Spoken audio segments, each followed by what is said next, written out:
हमारा वही सहारा था। अब देखो हमारी हालत क्या है। तब हमारी लड़की, बड़ी वाली लड़की यहाँ आ रखी है। अब पूरा परिवार उनका इतर बितर हो गया हमारे वजह से। अब उसकी भी सगाई हो रखी थी, जो अक्टूबर में उसकी शादी थी। अक्टूबर से वो पहले ही चला गया। नमस्कार। आमतौर पर लोगों की याददाश्त बहुत कमज़ोर होती है।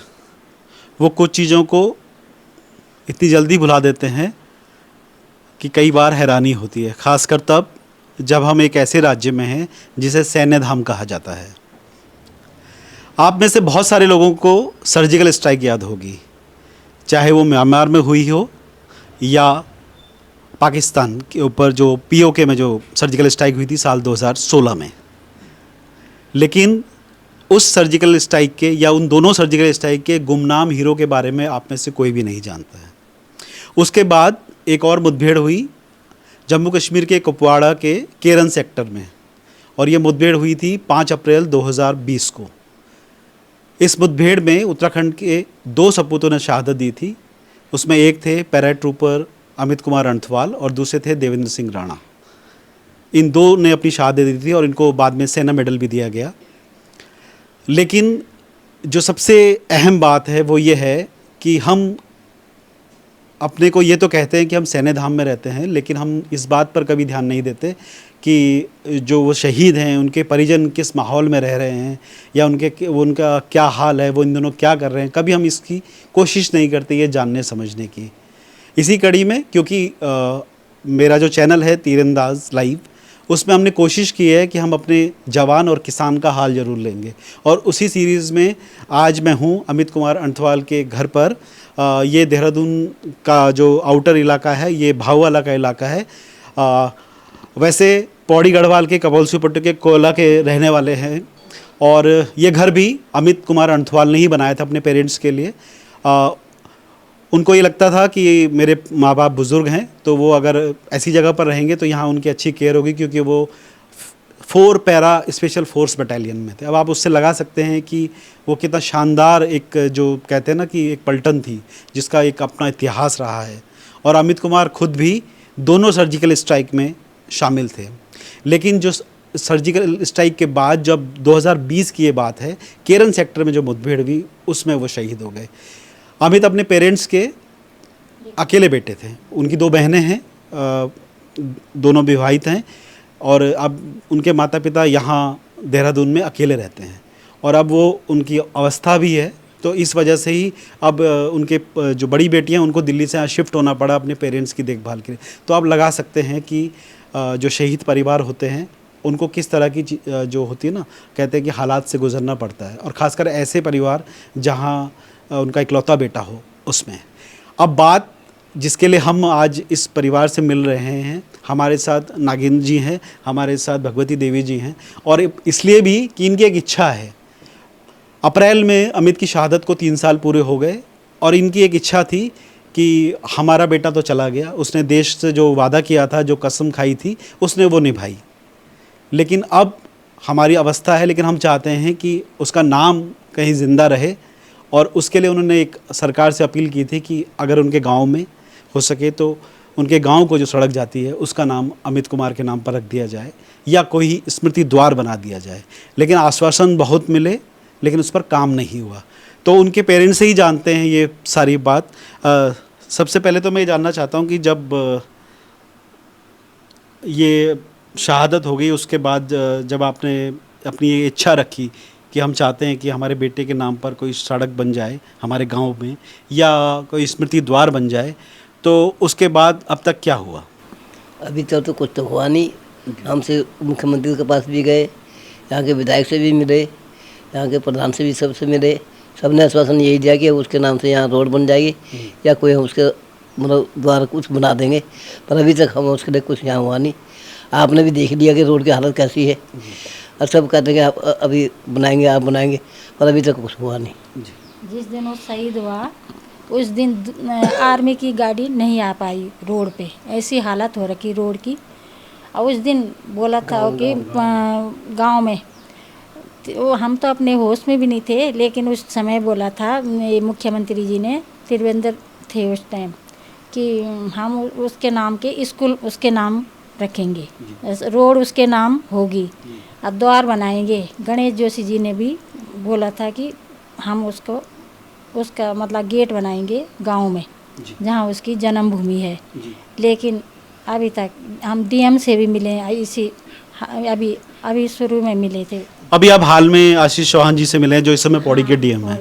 हाँ, तो मिले उनसे थे। क्या बातचीत हुई, उन्होंने क्या कहा? उन्होंने भी यही कहा कि हम कोशिश कर रहे हैं बन जाएगा, लेकिन अभी तक हमें तो आशा नहीं हो रही कि बनेगा। अभी तक कुछ नहीं हो रहा,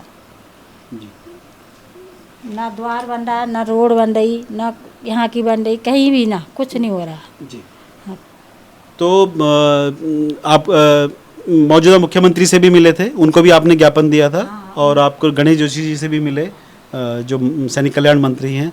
तो उनका क्या कहना था इस पर? उन्होंने भी यही कहा हमारे लिए कि उसका हम उसकी जन्मभूमि है जहाँ पे, वहाँ पे उसका गेट बनाएंगे। ये हमारे गांव, ये नौगांव से मतलब एक कोरदार वाली रोड है जो वहाँ से हमारे गांव की कोला गांव रोड जाती है, वहाँ पे उसका गेट बनेगा।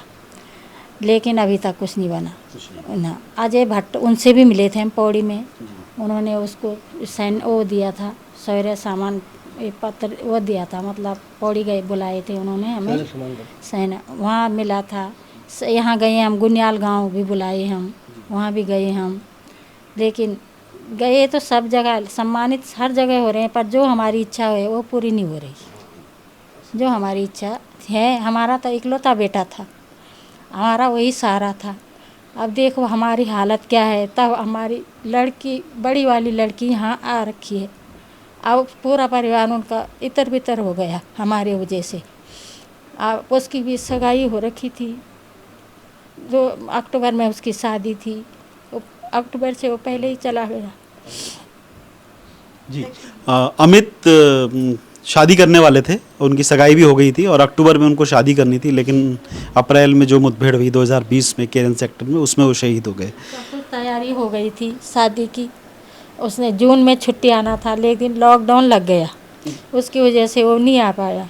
तब उसने बोला माँ मैं जून में छुट्टी आऊँगा।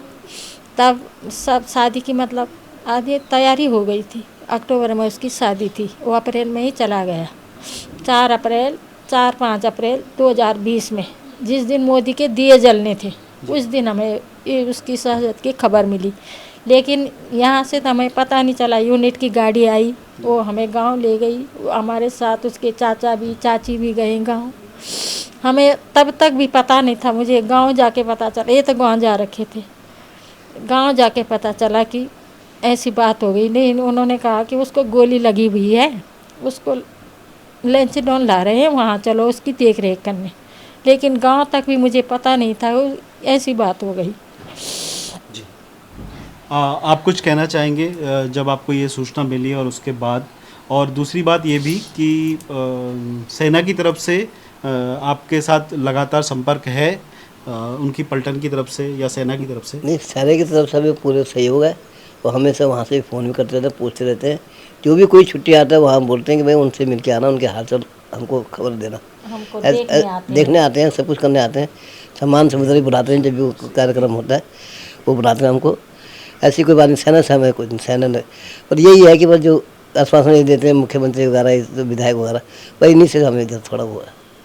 आपकी मैं समझ सकता हूँ ये मायूसी कि सरकार की तरफ से आश्वासन मिलते हैं लेकिन कार्रवाई नहीं होती। और ऐसा इसलिए भी ये मायूसी इसलिए भी वाजिब है कि 3 साल का लंबा अरसा हो चुका है और हर बार एक आश्वासन मिल जाता है। अभी भी जब आप बता रहे थे कि आप जब पौड़ी के जो डीएम है आशीष चौहान, उनके पास गए थे तो उन्होंने भी आपको ये कहा कि हम इस काम को करेंगे।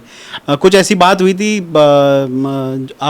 आपकी आशीष चौहान जी से? हाँ, वही बात आपने क्या मैंने कहा था यही उनसे? कहा कि हमारे लिए बोला उन्होंने, बन जाएगा, आप धीरज रखो, बन जाएगा उसका। मैंने कहा कब बनाओगे, जब हम मर जाएंगे? और बल ऐसी बात क्यों बोल रहे? मैंने कहा ऐसी बात हमारी क्या वो है, अब बुजुर्ग हो गए, हमारा क्या वो अभी क्या है रवैया। हमारी यही इच्छा है कि जब तक हम जीवित हैं उसका कुछ यादगार हो जाए। हमारा इकलौता बेटा था, और लेकिन अभी तक उसका कुछ नहीं।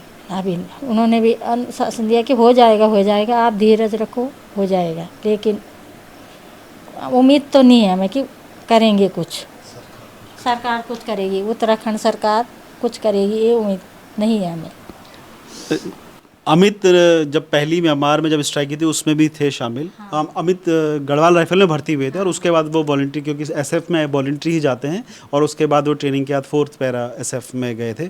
पहली सर्जिकल स्ट्राइक में भी वो शामिल थे। तो क्या कभी उन्होंने इस बात का आप लोगों से जिक्र किया पहली या दूसरी सर्जिकल स्ट्राइक के बाद? अब चला हमें पता, जब वो शहीद हो गया उसने हमें कभी नहीं बताया, बताता ही नहीं था वो, फौज की बात कभी नहीं। वो बोलता था मुझे, बस मैं फ़ोन करती थी, बोलता था माँ खाली राजी कुछ ही पूछ दे, बाकी कुछ मत पूछा कर मुझे। कभी कभी नहीं बोलता था वो अपनी फ़ौज की बात, हमें कभी नहीं बताता ही नहीं थे। आप चला हमें पता कि ये उस टाइम भी गया, 2016 में भी गया। उस टाइम प्रधानमंत्री जी ने उसे पुरस्कार दिए, तब पता चला। जब ये अब शहीद हो गया तब हमें पता चल रहा है यूनिट से जाके कि ये 2016 में भी गया, ये म्यांमार भी गया, कई सर्जिकल में गया, ये कई सर्जिकल में जाता था ये, लेकिन बताता नहीं था, बोलता नहीं था, जाता था। बहुत सर्जिकल कमांडो था, कहाँ नहीं गया होगा जी। 2012 में चला गया था ये कमांडो में, 4 पैरा स्पेशल फोर्स का था, पर कभी बताता नहीं था ये। अमित के गांव वालों ने भी बताया कि वो जब भी गांव भी आते थे तब भी बच्चों को बहुत मोटिवेट करते थे सेना में जाने के लिए, और उनकी पढ़ाई को लेकर भी काफ़ी कंसर्न रहते थे। तो कुछ वो बताना चाहेंगे? मतलब ये कि मतलब जब छुट्टी आता था तो सबको मतलब अपने साथ इकट्ठे करता था, सबको बताता था भाई आप भी सेना में भर्ती हो देश की सेवा के लिए, और ये सबको अपना देता था। अब ये हमारा भतीजा जो है वो भी फौज में भर्ती हुआ, उसको भी यही बताता था भाई कि मतलब फौज में भर्ती हो, मतलब देश की सेवा के लिए। ये हमारा दूसरा बेटा भी फौज में है, मतलब चाचा का लड़का उसका, वो भी फौज में है। उसको भी बोलता था कि भाई तू भी फौज में चल। वो भी बोल रहा था भाई मैं कमांडो मांगा, उसने बोला नहीं कमांडो में मत आ, तू इसी में रह ले जिसमें है। तो वो भी फौज में भर्ती है, दूसरा भी हमारा। पर लेकिन क्या उम्मीद रखनी है हमने, जब एक बेटा को हमारा वो नहीं मिला, सहजत नहीं मिली कि उसकी कुछ नहीं हो, उसका नाम कुछ बन जाए, रोड बन जाए या गेट बन जाए, लेकिन कुछ नहीं, स्कूल ही हो जाए उसके नाम, लेकिन अभी तक कुछ नहीं, उम्मीद नहीं है कि कुछ बनेगा। मतलब ये है ना कि मतलब उसके नाम से कुछ होया तो हमारे को भी ये रहेगा कि उसकी याद तो रहेगी। मतलब कोई जो भी गांव के हैं जो याद, जो बच्चे अब जो आएंगे, जनरेशन नहीं आएगी, वो याद रखेंगे हमारा भी हमारा चाचा था या वो भाई था कि वो फौज में था, शहीद हुआ था। उससे मतलब कुछ देख रेख तो उनको भी तो हुई, पर कुछ है ही नहीं, कुछ नहीं बना तो कौन उसको पता चलेगा? किसी को क्या पता चलेगा कि मतलब कि हाँ भाई वो पर में था या शहीद हुआ था, क्या हुआ? जब कुछ बनेगा कुछ उसके याद में, तभी तो बच्चों को भी पता चलेगा हाँ भाई हमारा भाई था या चाचा था, कुछ था, वो पर में था। अभी इस चैनल के माध्यम से आप सीएम धामी से कोई अपील करना चाहेंगे? हमें ही अपील करना चाहेंगे धामी जी से कि हमारी मांगे पूरी करें। हम कुछ नहीं, हमें कुछ नहीं चाहिए, पैसों का हमने क्या करना है, लेकिन हमारे बेटे का कोई यादगार वो बन जाए। हमारा तो इकलौता बेटा था, अब वो भी देश के लिए गया, चलो हमें भी गर्व है उस पर कि हमारा एक बेटा था वो देश के लिए चला गया। लेकिन सरकार को भी तो कुछ सोचनी चाहिए कि आगे क्या उम्मीद करनी है। उत्तराखंड के सारे बच्चे फौज में हैं, उन्होंने क्या उम्मीद रखनी है कि आगे, जब एक बेटे को कुछ वो नहीं मिल रहा कि उसका गेट बन जाए गांव में, हमारा जहाँ जो उसकी जन्मभूमि है वहाँ उसकी नाम का गेट बन जाए, और यहाँ की रोड बन जाए, हमारी भावाला चौक से और हमारे घर तक उसकी रोड बन जाए और स्कूल का नाम हो जाए। हम यही उम्मीद करते हैं मुख्यमंत्री जी से, धामी जी से। अक्सर क्या होता है कि हम ऐसे समय में हमारी देशभक्ति की भावना जागती है, या तो 26 जनवरी होती है, 15 अगस्त होता है, विजय दिवस होता है, या 26 जुलाई जैसे आ रहा है तो कारगिल विजय दिवस होता है। लेकिन हम ये नहीं सोचते हैं कि उन परिवारों पर क्या बीतती है जो अपने किसी अपने को खो देते हैं जब वो सेना में होता है, वो चला जाता है। और मैं इस चैनल के माध्यम से जो लोग देख रहे हैं उनसे भी ये अपील करूंगा कि आपके आसपास भी बहुत सारे सैनिक परिवार होंगे। हमारे तो उत्तराखंड में कहा ही जाता है कि हर घर में एक बेटा फ़ौज में है। तो अगर आपके पास घर के आसपास भी कोई सैनिक परिवार है तो उनसे भी मिलिए, उनसे भी बात कीजिए, उनका दुख दर्द भी साझा कीजिए, और उम्मीद करते हैं कि सरकार इस बारे में कदम उठाएगी और जैसा कि उनके परिवार की डिमांड है कि अगर वो उनके पहले तो पैतृक गांव में कर दे, अगर वो सबसे, क्योंकि पैतृक गांव जहां उनका अंतिम संस्कार हुआ या जहां उन्होंने बाद में वो भाववाला में अपना आवास बनाया, क्योंकि अब जब हम यहाँ आए तो हमने भी देखा कि सड़क का हाल बहुत ख़राब है। तो बस यही है, हमारी कोशिश यही है कि इसी तरह की कुछ कहानियाँ आप लोगों के साथ साझा करें, और ख़ासकर जवानों की और किसानों की। आज के लिए इतना ही, नमस्कार।